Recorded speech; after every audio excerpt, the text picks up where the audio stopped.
Chapter 4. You Go, and I'll Stay a While. Second-class passenger Lawrence Beasley considered himself the rankest landlubber, but even he knew what rockets meant. The Titanic needed help. Needed it so badly she was calling on any ship near enough to see. The others on the boat deck understood too. There was no more joking or lingering. In fact, there was hardly time to say goodbye. "It's all right, little girl," called Dan Marvin to his new bride. "You go, and I'll stay a while." He blew her a kiss as she entered the boat. "I'll see you later," Adolf Diker smiled as he helped Mrs. Diker across the gunwale. "Be brave. No matter what happens, be brave," Dr. W.T. Minahan told Mrs. Minahan as he stepped back with the other men. Mr. Tyrrell Cavendish said nothing to Mrs. Cavendish. Just a kiss, a long look, another kiss, and he disappeared into the crowd. Mark Fortune took his wife's valuables as he and his son Charles saw off Mrs. Fortune and their 3 daughters. "I'll take care of them. We're going in the next boat," he explained. "Charles, take care of Father," one of the girls called back to her brother. "Walter, you must come with me," begged Mrs. Walter D. Douglas. "No," Mr. Douglas replied, turning away. "I must be a gentleman." "Try and get off with Major Butt and Mr. Moore," came a final bit of wifely advice. "They are big, strong fellows, and will surely make it." Some of the wives still refused to go. Mr. and Mrs. Edgar Meyer of New York felt so self-conscious arguing about it in public that they went down to their cabin. There, they decided to part on account of their baby. Arthur Ryerson had to lay down the law to Mrs. Ryerson. "You must obey orders. When they say women and children to the boats, you must go when your turn comes. I'll stay here with Jack Thayer. We'll be all right." Alexander T. Compton, Jr. was just as firm when his mother announced she would stay rather than leave him behind. "Don't be foolish, Mother. You and Sister go in the boat. I'll look out for myself." Mr. and Mrs. Lucian Smith were having the same kind of argument. Seeing Captain Smith standing near with a megaphone, Mrs. Smith had an inspiration. She went up to him, explained she was all alone in the world, and asked if her husband could go along with her. The old captain ignored her, lifted his megaphone, and shouted, "Women and children first!" At this point, Mr. Smith broke in. "Never mind, Captain, about that. I'll see she gets in the boat." Turning to his wife, he spoke very slowly. "I never expected to ask you to obey, but this is one time you must. It is only a matter of form to have women and children first. The ship is thoroughly equipped, and everyone on her will be saved." Mrs. Smith asked him if he was being completely truthful. Mr. Smith gave a firm, decisive yes. So they kissed goodbye, and as the boat dropped into the sea, he called from the deck, "Keep your hands in your pockets. It is very cold weather." Sometimes it took more than gentle deception. Mrs. Emil Taussig was clinging to her husband when number 8 started down with her daughter. Mrs. Taussig turned and cried, "Ruth!" The brief distraction proved enough. 2 men tore her from Mr. Taussig and dropped her into the lowering boat. A seaman yanked Mrs. Charlotte Collier by the arm, another by the waist, and they dragged her from her husband Harvey. As she kicked to get free, she heard him call, "Go, Lottie! For God's sake, be brave and go! I'll get a seat in another boat." When Selene Yazbek saw she had to go alone, she began yelling and crying to rejoin Mr. Yazbek, but the boat dropped to the sea while she tried in vain to get out. No amount of persuasion or force could move Mrs. Hudson J. Allison of New York. A little apart from the rest, she huddled close to Mr. Allison, while their small daughter Lorraine tugged at her skirt. Mrs. Isidore Strauss also refused to go. "I've always stayed with my husband, so why should I leave him now?" They had indeed come a long way together. The ashes of the Confederacy, the small China business in Philadelphia, building Macy's into a national institution, Congress, and now the happy twilight that crowned successful life, advisory boards, charities, hobbies, and travel. This winter they had been to Cap Martin, and the Titanic's maiden voyage seemed a pleasant way to finish the trip. Tonight the Strausses came on deck with the others, and at first Mrs. Strauss seemed uncertain what to do. At one point she handed some small jewelry to her maid Ellen Bird, then took it back again. Later she crossed the boat deck and almost entered number 8, then turned around and rejoined Mr. Strauss. Now her mind was made up. "We have been living together for many years. Where you go, I go."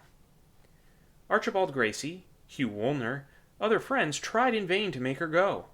Then Woolner turned to Mr. Strauss. "I'm sure nobody would object to an old gentleman like you getting in." "I will not go before the other men," he said, and that was that. Then he and Mrs. Strauss sat down together on a pair of deck chairs. But most of the women entered the boats, wives escorted by their husbands, single ladies by the men who had volunteered to look out for them. This was the era when gentlemen formally offered their services to unprotected ladies at the start of an Atlantic voyage. Tonight the courtesy came in handy. Mrs. William T. Graham, 19-year-old Margaret, and her governess Miss Schutz were helped into Boat 8 by Howard Case, London manager of Vacuum Oil, and young Washington Augustus Roebling, the steel heir who was striking out on his own as manager of the Mercer Automobile Works in Trenton, New Jersey.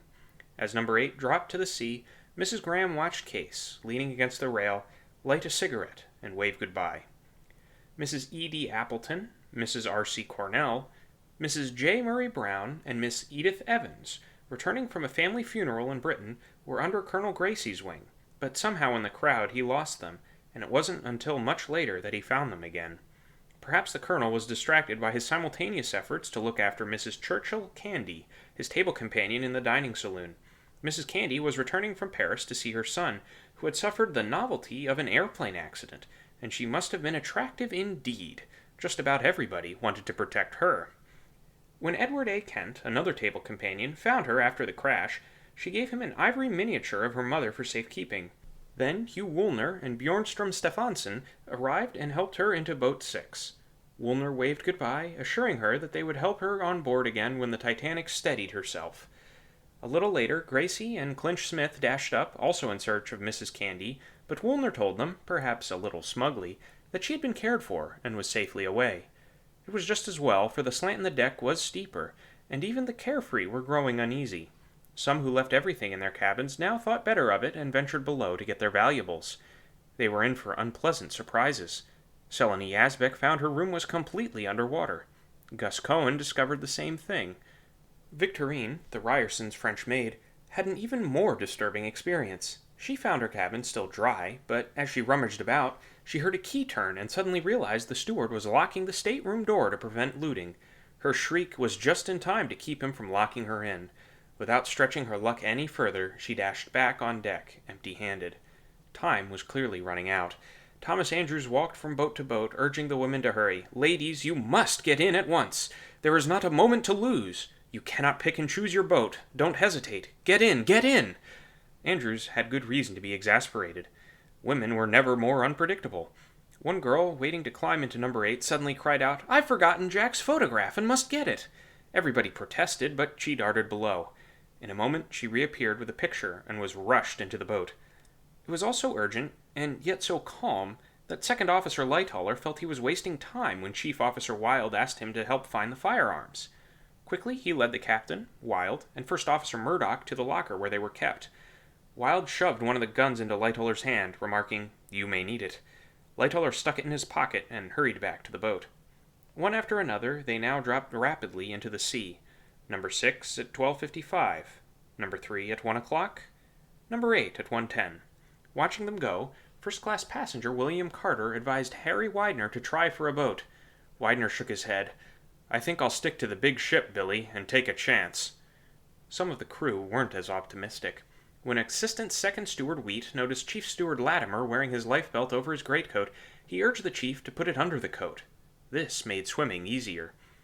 On the bridge, as Fourth Officer Boxall and Quartermaster Rowe fired off more rockets, Boxall still couldn't believe what was happening. "Captain," he asked, "is it really serious?" "Mr. Andrew tells me," Smith answered quietly, "that he gives her from an hour to an hour and a half." Lightoller had a more tangible yardstick, the steep, narrow emergency staircase that ran from the boat deck all the way down to E deck. The water was slowly crawling up the stairs, and from time to time Lightoller walked over to the entrance and checked the number of steps it had climbed.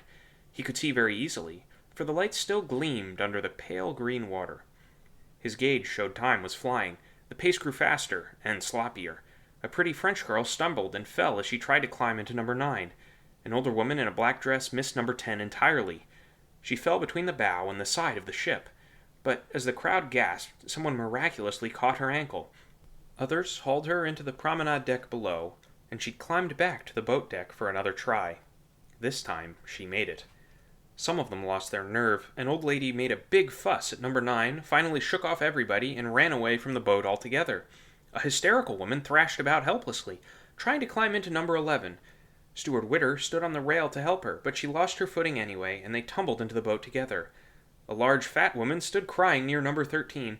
"Don't put me in the boat. I don't want to go into the boat. I have never been in an open boat in my life." Steward Ray brushed aside her protests. "You've got to go, and you may as well keep quiet."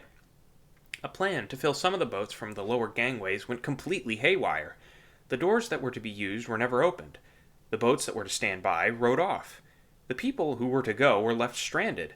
When the Caldwells and several others went all the way down to a closed gangway on sea deck, somebody who didn't know about the plan locked the door behind them.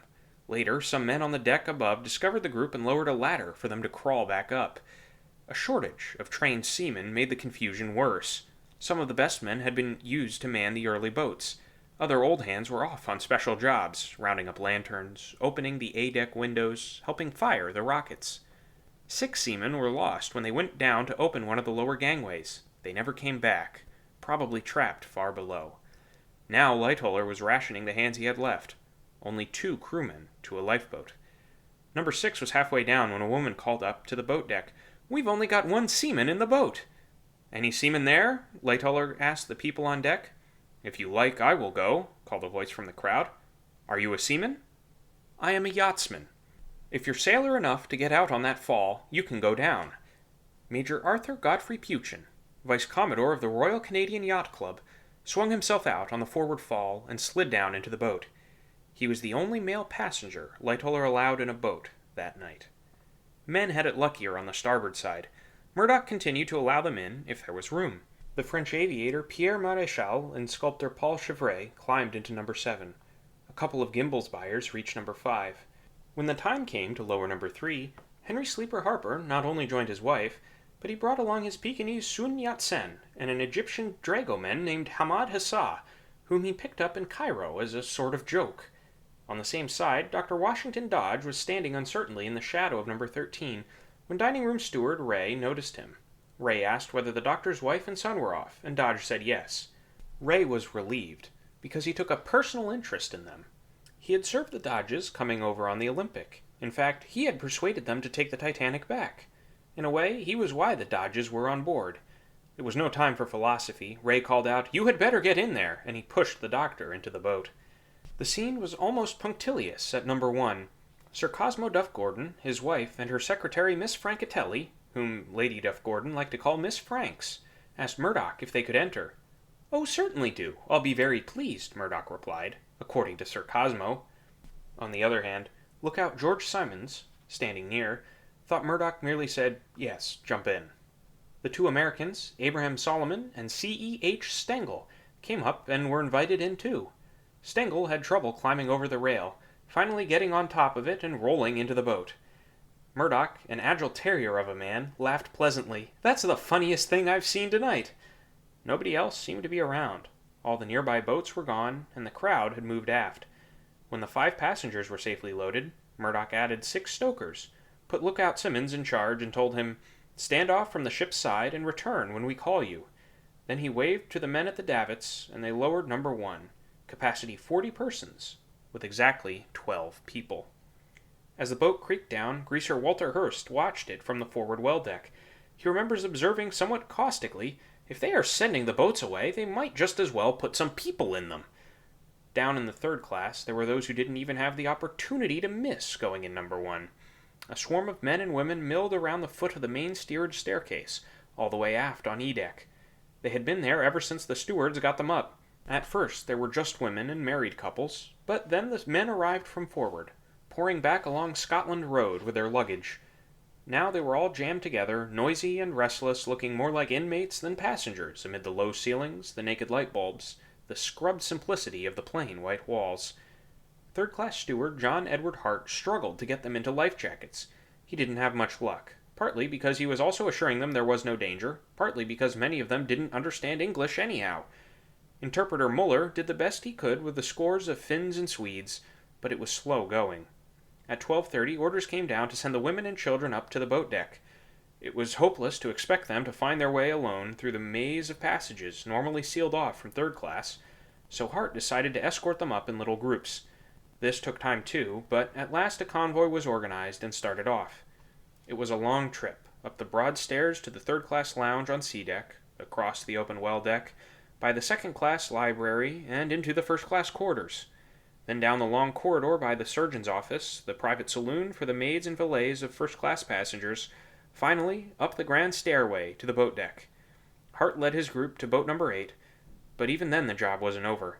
As fast as he got them in, they would jump out and go inside where it was warm. It was after 1 o'clock when Hart got back to E deck to organize another trip. It was no easier. Many women still refused to go. On the other hand, some of the men now insisted on going, but that was out of the question, according to the orders he had. Finally, he was off again on the same long trek. It was 1:20 by the time he reached the boat deck and led the group to number 15. No time to go back for more. Murdoch ordered him into the boat, and off he went with his second batch around 1:30. There was no hard and fast policy. One way or another, many of the steerage passengers avoided the cul-de-sac on E deck and got topside. There they stood waiting, nobody to guide or help them.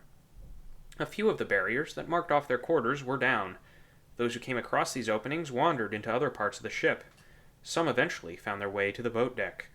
But most of the barriers were not down, and the steerage passengers who sensed danger and aimed for the boats were strictly on their own resources.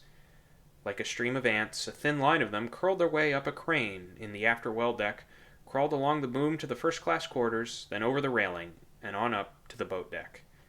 Some slipped under a rope that had been stretched across the after well deck, penning them even further to the stern than the regular barrier, but once through, it was fairly easy to get to the second-class stairway, and on up to the boats. Others somehow reached the second-class promenade space on B deck, then couldn't find their way any further. In desperation, they turned to an emergency ladder meant for the crew's use. This ladder was near the brightly lit windows of the first-class a la carte restaurant, and as Anna Hjöblum prepared to climb up with another girl, they looked in. They marveled at the tables beautifully set with silver and china for the following day. The other girl had an impulse to kick the window out and go inside, but Anna persuaded her that the company might make them pay for the damage. Many of the steerage men climbed another emergency ladder from the forward well deck, and then up the regular first-class companionway to the boats. Others beat on the barriers, demanding to be let through. As third-class passenger Daniel Buckley climbed some steps leading to a gate to first class, the man ahead of him was chucked down by a seaman standing guard. Furious, the passenger jumped to his feet and raced up the steps again. The seaman took one look, locked the gate, and fled. The passenger smashed the lock and dashed through, howling what he would do if he caught the sailor. With the gate down, Buckley and dozens of others swarmed into first class. At another barrier, a seaman held back Kathy Gilnah, Kate Mullins, and Kate Murphy. On Titanic, all Irish girls seemed to be named Catherine. Suddenly, steerage passenger Jim Farrell, a strapping Irishman from the girls' home county, barged up. "Great God, man!" he roared. "Open the gate and let the girls through!" It was a superb demonstration of sheer voice power. To the girls' astonishment, the sailor meekly complied. But for every steerage passenger who found a way up, hundreds milled aimlessly around the forward well deck, the after poop deck, or the foot of the E-deck staircase. Some holed up in their cabins. That's where Mary Agatha Glynn and her 4 discouraged roommates were found by a young Martin Gallagher. He quickly escorted them to boat 13 and stepped back on the deck again. Others turned to prayer. When steerage passenger Gus Cohen passed the third-class dining saloon about an hour after the crash, he saw quite a number gathered there, many with rosaries in their hands. The staff of the first-class a la carte restaurant were having the hardest time of all. They were neither fish nor fowl. Obviously, they weren't passengers, but technically they weren't crew either. The restaurant was not run by the White Star Line, but by Monsieur Gatti as a concession. Thus, the employees had no status at all. And to make matters worse, they were French and Italian, objects of deep Anglo-Saxon suspicion at a time like this in 1912. From the very start, they never had a chance. Stuart Johnson remembered seeing them herded together down by their quarters on E-deck aft. Manager Gatti, his chef, and the chef's assistant, Paul Maguet, were the only ones who made it to the boat deck. They got through because they happened to be in civilian clothes. The crew thought they were passengers. Down in the engine room, no one even thought of getting away. Men struggled desperately to keep the steam up, the lights lit, the pumps going. Chief Engineer Bell had all watertight doors raised aft of boiler room number 4. When the water reached here, they could be lowered again. Meanwhile, it would be easier to move around. Greaser Fred Scott worked to free a shipmate trapped in the after tunnel behind one of the doors. Greaser Thomas Ranger turned off the last of the 45 ventilating fans. They used too much electricity. Trimmer Thomas Patrick Dillon helped drag long sections of pipe from the aft compartments to get more volume out of the suction pump in boiler room number 4. Here, Trimmer George Cavell was busy drawing the fires. This meant even less power, but there must be no explosion when the sea reached number 4. It was about 1:20 and the job was almost done when he noticed the water seeping up through the metal floor plates. When it reached his knees, he had enough. He was almost at the top of the escape ladder when he began to feel he had quit on his mates. Down again, only to find they were all gone too. His conscience clear, he climbed back up, this time for good. Most of the boats were now gone. One by one they rowed slowly away from the Titanic, oars bumping and splashing in the glass-smooth sea. "I never had an oar in my hand before, but I think I can row," a steward told Mrs. J. Stewart White as number 8 set out. In every boat all eyes were glued on the Titanic. Her tall masts, the 4 big funnels, stood out sharp and black in the clear blue night. The bright promenade decks, the long rows of portholes, all blazed with light. From the boats they could see the people lining the rails. They could hear the ragtime in the still night air. It seemed impossible that anything could be wrong with this great ship. Yet they were out on the sea, and there she was, well down at the head. Brilliantly lit from stem to stern, she looked like a sagging birthday cake. Clumsily the boats moved further away. Those told to stand by now lay on their oars. Others, told to make for the steamer, whose lights shone in the distance, began their painful journey. The steamer seemed agonizingly near, so near that Captain Smith told the people in Boat 8 to go over, land its passengers, and come back for more. About the same time, he asked Quartermaster Rowe at the rocket gun if he could Morse. Rowe replied that he could a little, and the captain said, "Call that ship up, and when she replies, tell her, 'We are the Titanic sinking. Please have all your boats ready.'" Boxhall had already tried to reach her, but Rowe was more than eager to try his own luck. So in between rocket firing, he called her again and again. Still no answer. Then Rowe told Captain Smith he thought he saw another light on the starboard quarter. The old skipper squinted through his glasses, courteously told Rowe that it was a planet. But he liked the eagerness of his young quartermaster, and he lent Rowe the glasses to see for himself. Meanwhile, Boxhall continued firing rockets. Sooner or later, somehow, they would wake up the stranger. On the bridge of the Californian, Second Officer Stone and Apprentice Gibson counted the rockets. 5 by 12:55. Gibson tried his Morse lamp again, and at 1 o'clock lifted his glasses for another look. He was just in time to see a 6th rocket. At 1:10, Stone whistled down the speaking tube to the chart room and told Captain Lord. He called back, "Are they company signals?" "I don't know," Stone answered, "but they appear to me to be white rockets." The captain advised him to go on Morsing. A little later, Stone handed his glasses to Gibson, remarking, "Have a look at her now. She looks very queer out of the water. Her lights look queer." Gibson studied the ship carefully. She seemed to be listing. She had, as he called it, a big side out of the water. And Stone, standing beside him, noticed that her red sidelight had disappeared.